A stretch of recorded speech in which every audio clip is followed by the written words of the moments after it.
Today is the second lecture of the practical anatomy. We'll have the cranial cavity. The cranial cavity consists of three parts. We will divide it into three parts. The first part is the anterior cranial fossa. The second part is the middle cranial fossa. And the third part is the posterior cranial fossa. I will enumerate the bones that constitute or form each fossa of these three fossas.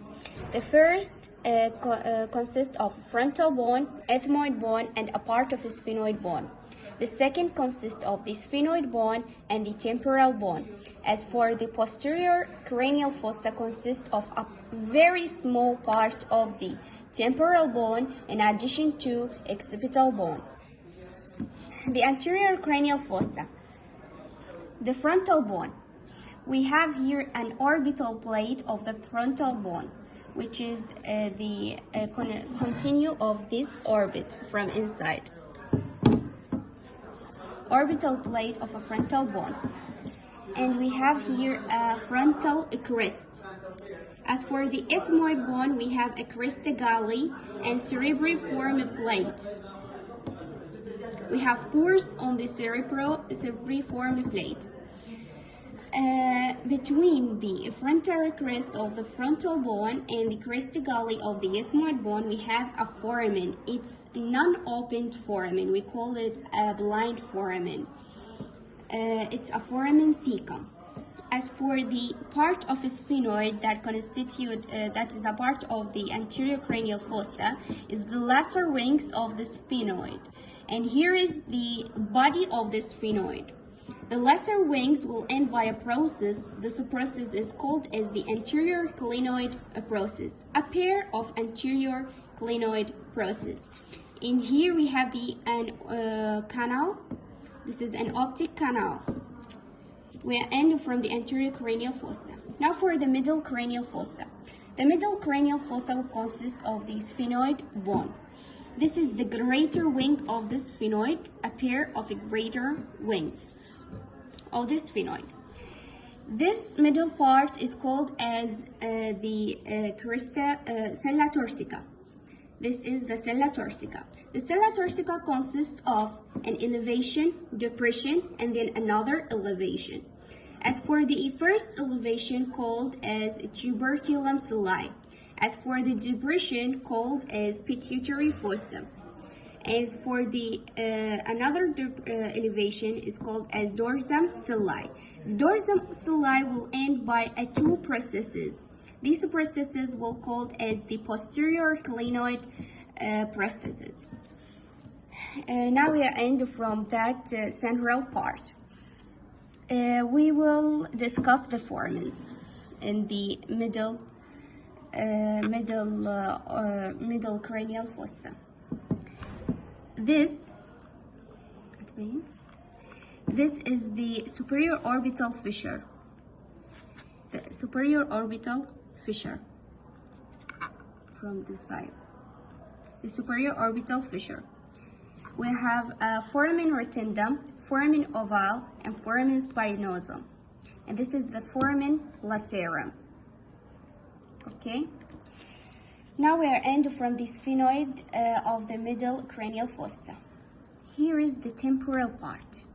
As we discussed in the previous lecture, the temporal bone consists of four parts: squamous part, mastoid part, styloid part, and the petrous part. The parts that will appear from the inside of the cranial fossas is the squamous part, petrous part, and the mastoid part. The petrous part will be a landmark. In the front of it, we have the squamous part, and behind it, we have the mastoid part of the temporal bone. As for the petrous part, at the end of it, we have this place is called a tegmen tempori. Here inside it, we have an internal acoustic meatus, which is the elongation of the external acoustic meatus that we have discussed in the previous lecture. Now we end from the middle cranial fossa. And now we will discuss the posterior cranial fossa. Posterior cranial fossa have a very big landmark, which is a foramen magnum. The foramen magnum will divide the occipital bone into three parts. The first is the basal part of occipital bone, which is in the front of the foramen magnum. And here is the condylar part of occipital bone. And here is the squamous part of occipital bone, which is behind the foramen magnum.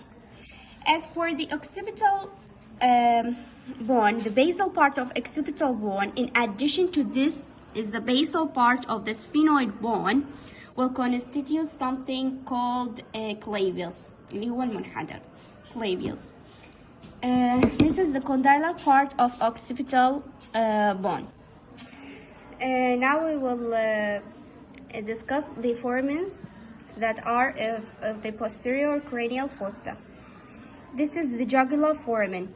This is the hypoglossal canal, and this is the condylar canal. From the hypoglossal canal, a nerve supplied to the tongue will appear from this foramen.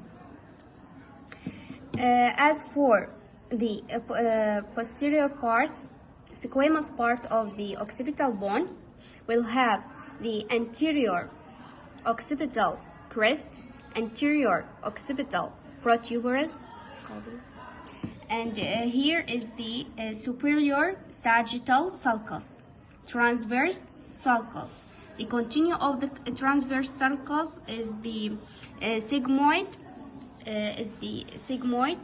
sulcus. Here is the sigmoid sulcus. We'll continue the sigmoid sulcus to form a groove for sigmoid sinus. And the end of the groove of the sigmoid sinus is the jugular foramen. Now, and for the transverse sulcus also will constitute a groove for a transverse sinus. And that's it.